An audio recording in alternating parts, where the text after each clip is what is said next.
urbanists, we like to make the city. The city plan can set out a square that is beautifully placed and can have a memorial quality to it, but you don't have to have a memorial in it. There's not so much agreement as to what constitutes a memorial.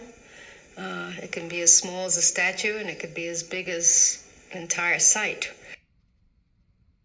It became clear that the footprints were things that had to remain. So the idea came up of making this large central void. It seems to me in a dense urban city, to actually be able to reserve a large open space and not build on it is in itself an incredibly potent public act. I mean, I think cities in principle should be dense. I think the denser the better. I think they should be congested and they should be crowded, because that's what a city's about. Otherwise, you go live in the country.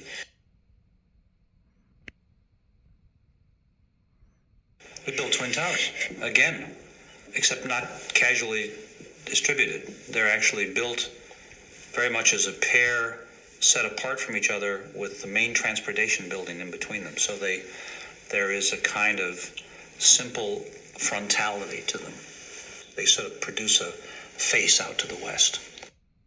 Here's a situation where you can actually arrange the towers, which we did, around the perimeter of the place. So those towers at a very high level define a space up in the air. The space is defined up there just like it is on the ground. You don't get a site like this where that is an opportunity very frequently. The idea of a garden as a metaphorical thing is another layer. You say, okay, I'm going to put this garden in here. So the idea of making the garden and building its own independent wall is sort of the beginning of the scheme, and it represents the heart from which the new city can grow out. And it's subtly and radically different than a park. This garden has its enclosure, and then the buildings get built up to it. It's like a courtyard, too. You go down that stair, the space goes through, and if you kind of abstracted it on the ground, you'd see that the grid of the city goes right through the garden, just like that, except it just is changing in level, changing in character.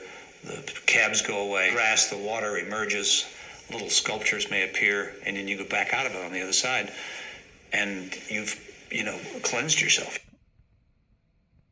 If you go and you walk up the stairs of the Winter Garden and come out and you look over the site, but you're a floor above the world, 20 feet, it occurred to me, I said, what happens if you could walk right out on that level so that everything could go under it and it was free and it could be a local road and you could walk right out on the top of the Winter Garden onto a park space, which then led into this amphitheater and into all the adjacent streets.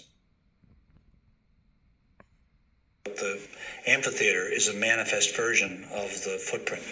The walls around the amphitheater are exactly the same dimensions as the tower was. The space in the amphitheater is what it would have been had there been no core and you walked into it. Wouldn't that be amazing if you could experience a space in which 3,000 people sat? So there's this kind of objective presence of the footprint as a ruin in ways, and then there's the empty kind of archaeological grass growing over the other one. It seemed to me you had to transform them. So we set out in a way to make the whole plan based on the footprints rather than just accommodate them. I think the site was equivalent to the great urban layouts that have been done throughout the century, where a commemorative space is asked for by a king. That doesn't come about without the symbolic program. That comes at the highest level of making cities.